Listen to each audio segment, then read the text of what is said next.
আসসালামু আলাইকুম everyone, welcome back to my channel. আমি আজকে শেয়ার করতে যাচ্ছি চিকেন শর্মা। এটা খেতে কিন্তু ভীষণ মজাদার। আর আপনারা চাইলে এই রেসিপিটি বাসায় বসেই বানাতে পারেন বাসার উপকরণ দেখে। চলুন দেখে আসি আজকের মজাদার সহজ রেসিপি চিকেন শর্মা।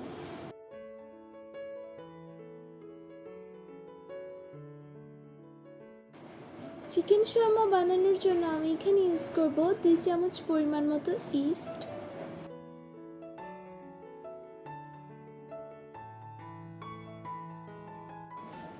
এখানে আমি ইউজ করব স্বাদ মতো লবণ। এখানে আমি ইউজ করব চিনি হাফ কাপের মতো।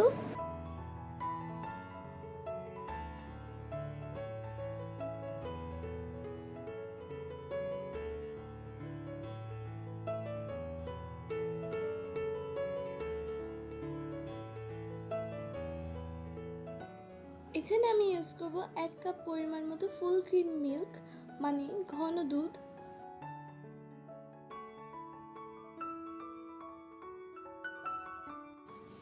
এখন একটি স্পুনের সাহায্যে এটাকে ভালো করে মিক্সড করে নিতে হবে। তারপর কতক্ষণ প্রায় 20 মিনিটের মতো এটাকে ঢেকে রাখতে হবে।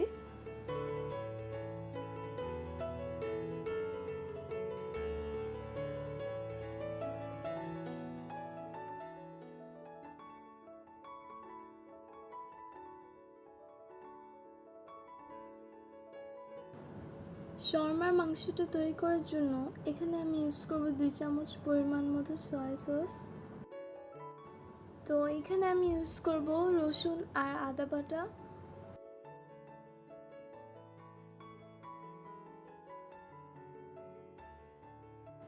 এখানে ইউজ করব স্বাদ মতো লবণ। এখানে ইউজ করব গোলমরিচ 1 চামচ। তো এখানে আমি ইউজ করলাম 1 চামচ জিরা আর মরিচের গুঁড়া।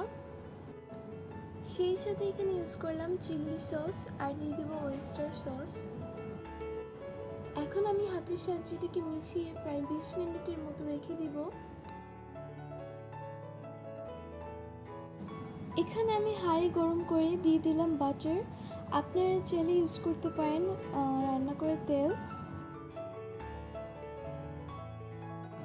এখানে আমি দিয়ে দিব সেই মাংসটা আর বাটারের সাথে মিশিয়ে এটাকে ভালো করে রান্না করতে হবে প্রায় 30 মিনিটের মতো।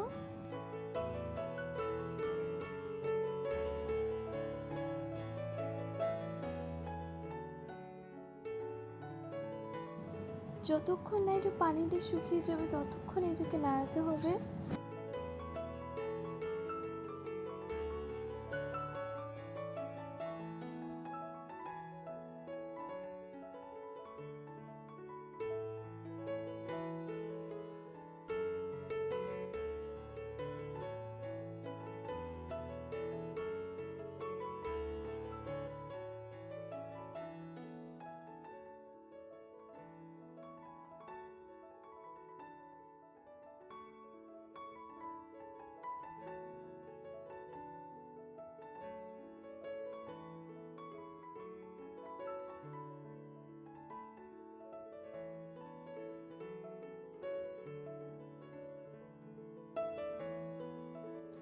তো চিকেন শর্মার চিকেনগুলো কিন্তু হয়ে গেল।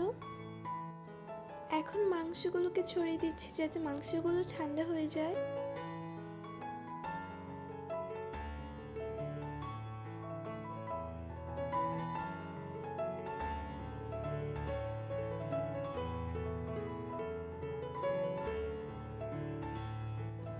দুটো কিন্তু পারফেক্টভাবে হয়ে গেল। এখন এটাকে গোল করে নিয়ে রুটির মতো করে বেলে নিতে হবে।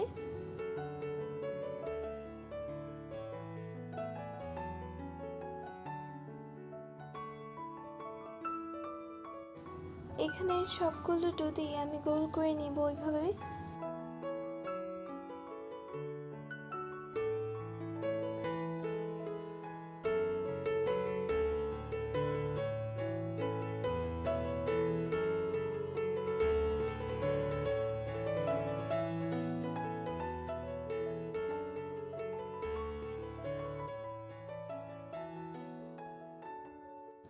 এখন ডোটাকে রুটির মতো করে বেলে নিতে হবে। একটু বড় করে বেলতে হবে যাতে অনেক বড় হয়, বেশি বড় করা যাবে না। আর এটা কিন্তু এতটা পাতলাও হবে না, অতটা মোটাও না, মিডিয়াম। এখন চুলার আঁচটাকে মিডিয়াম আঁচে রেখে এটাকে ভেজে নিতে হবে, তাও বাটার দিয়ে ভাজতে হবে এটাকে।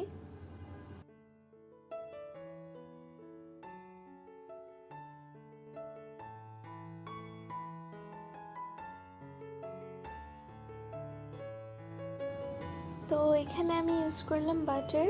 আপনারা চাইলে রান্না করা তেলটা অল্প করে দিয়ে দিতে পারেন। বাটারটা ইউজ করলে এটার স্বাদটা আরও টেস্টি হবে। ঘিও ইউজ করতে পারেন এর পরিবর্তে।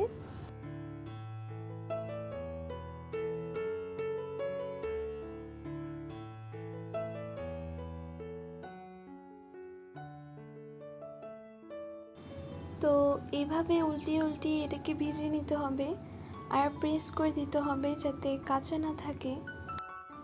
পরের পাশটার উপরে আমি বাটার দিয়ে দিলাম।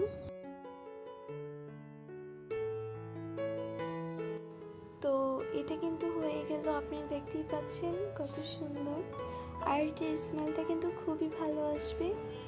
আর এখন আমি এই রুমালটা দিয়ে আমি এটাকে ঢেকে রাখবো।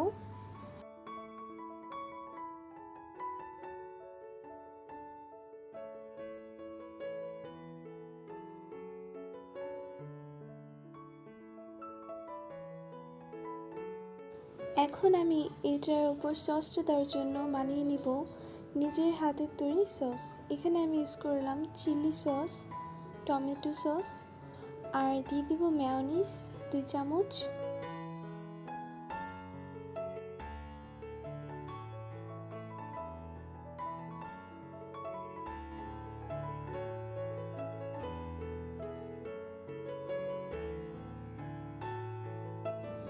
এখন চামচের সাহায্যে এটাকে ভালো করে মিক্সড করে নিতে হবে।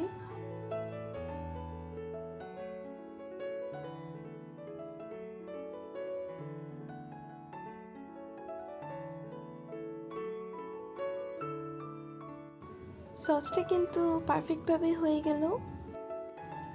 এখানে আমি দিয়ে দেবো সেই মাংসগুলো, দেবো শসা, টমেটো, হাতের তৈরি সস, আর দিয়ে দেবো কাঁচামরিচ।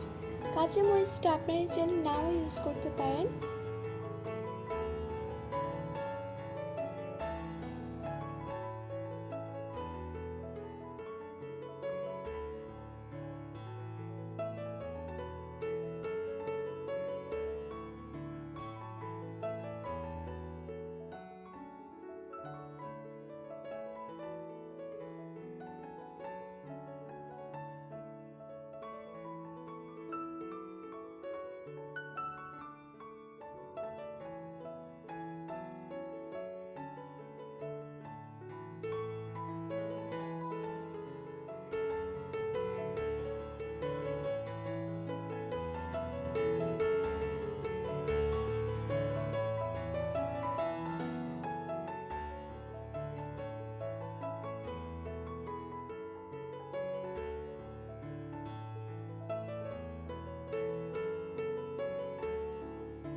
এভাবে করে এটাকে বানিয়ে নিতে হবে, আর টুথপিকের সাহায্যে এটাকে আটকে দিতে হবে 2 পাশ দিয়ে।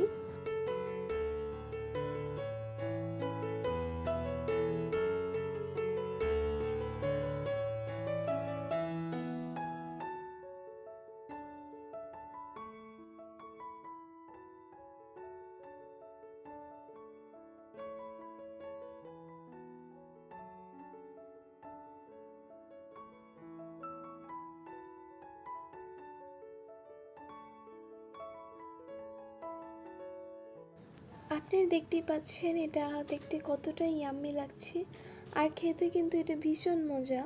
তো আশা করি আজকে এই সহজ রেসিপিটি সবার কাছে খুব ভালো লেগে থাকবে। আজকের মতো তাহলে আমি এখানেই বিদায় নিয়ে নিচ্ছি। সবাই ভালো থাকবেন। আল্লাহ হাফিজ।